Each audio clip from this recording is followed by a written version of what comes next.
Assalamu alaikum. This is our fourth lecture and third part, arm control and disarmament challenges and opportunities. In the previous lecture, we have discussed 3 points about the obstacles in arms control and disarmament. Those 3 were nationalism and sovereignty concept.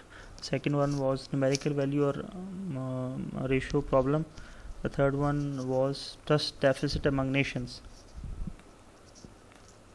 So now the fourth one is a defense industry.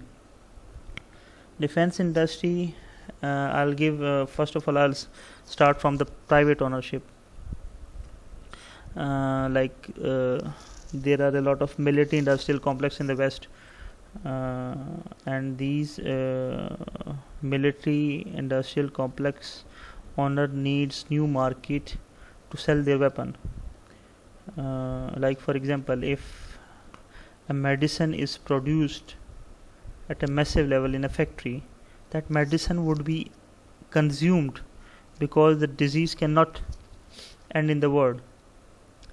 So naturally they will have market and they will have more demand about the medicine. But when we talk about this weapon, like for example, if a person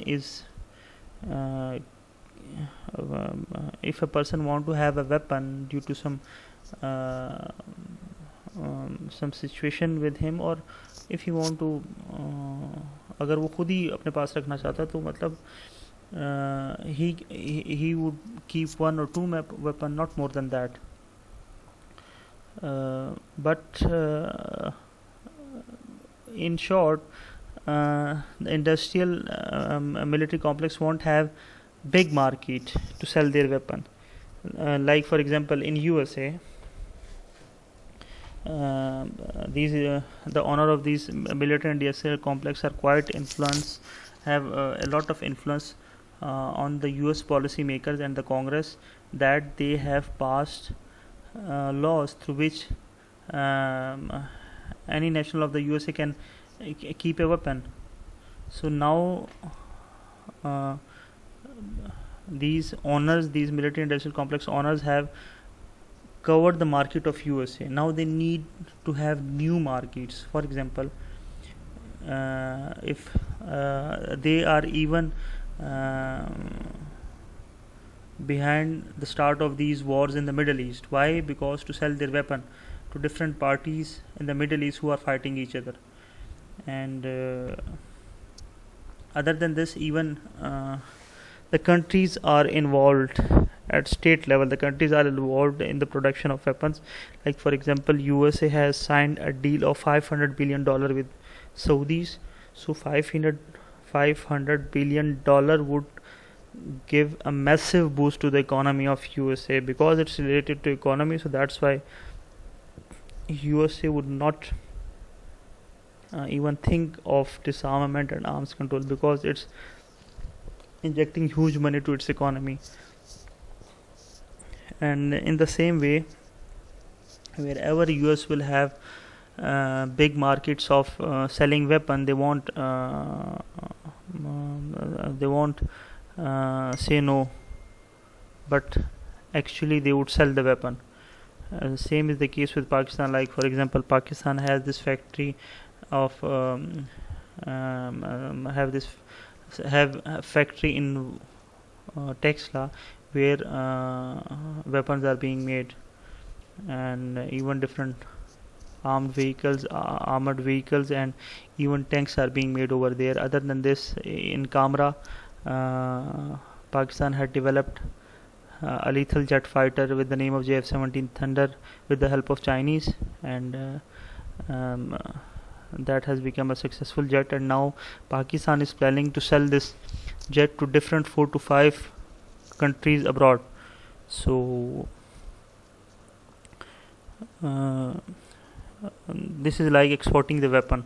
So keeping in mind all these things, neither even the private owner of these defense industry, and neither even the countries who are exporting maximum weapon abroad won't agree on disarmament and arm control.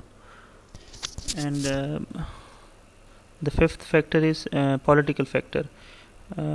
Political factor is like in a lot of countries, the statesmen on the political leaders try to have the support of the people by developing weapon, or by taking any step through which the defense of their country is being assured. Like for example, and even it's not only to win the support of the masses, but even the international structure has become in a way that the political leader has to react in a way. Like for example, when Bhutto has announced that we will eat grass but will develop weapon, why did he say so? Because Indian India has gone for the peaceful explosion of the nuclear weapon with the name of Smiling Buddha. So, in a word of realism, you cannot trust any of the country and intention of any of the country. So, Bhutto had to respond to India's action. That's why he announced and he said that we'll develop a bomb. Now we will talk about the institutional measures for disarmament. Like for example, this Geneva Protocol 1925. This protocol was for the prevention of the use of poisonous gas and biological weapon in war. Poisonous gas is something that through which thousands of people can be killed, and that death is और वो मौत बहुत तकलीफ दे मौत होती है. And उसके अलावा this biological weapon through which people can be killed, and it was even used in the Middle Eastern wars. So this protocol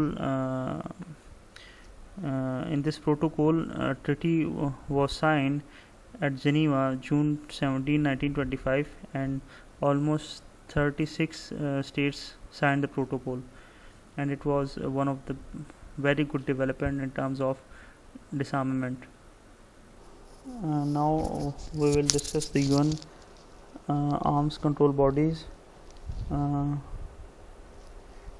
the General Assembly. It is the highest forum in the world where and the chief organ where international policy, debate and disarmaments are discussed, and it is quite helpful in bringing awareness to the whole world. And then the second one is the Security Council, which formulates regulation for arms control. And then the Disarmament Commission, which was established in 1952 as a successor to Atomic Energy Commission. So this was all about the third part of arms control and disarmament. And if you would have any query, you can ask me in the WhatsApp group. Thank you. Stay blessed and Allah Hafiz.